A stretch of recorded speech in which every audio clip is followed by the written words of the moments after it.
মহিলারা কি পুরুষ দর্জি দিয়ে জামা কাপড় বানাতে পারবে? মহিলারা পুরুষ দর্জি দিয়ে জামা কাপড় বানাতে পারবে, তবে জামার মাপ নেওয়ার ক্ষেত্রে পুরাতন যে জামা আছে সেগুলো দিয়ে মাপ নেওয়ানোর চেষ্টা করতে হবে। কোনো মেয়ে মানুষের শরীরে ফিতা দিয়ে স্পর্শ করে জামার মাপ নেওয়া এটা পুরুষ দর্জির জন্য জায়েজ নেই, আর সে সুযোগ দেওয়া নারীর জন্য জায়েজ নয়।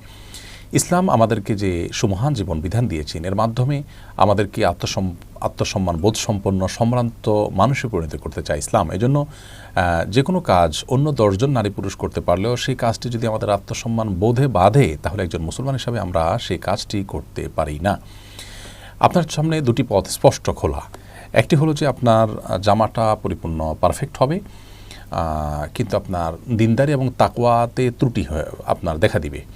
আরেকটি পথ হলো যে দিনদারি এবং তাকওয়াটা ঠিক থাকবে, আর জামাতে হয়তো একটু ত্রুটি হতে পারে। আপনি কোন পথ বেছে নেবেন সিদ্ধান্ত আপনাকেই নিতে হবে। একজন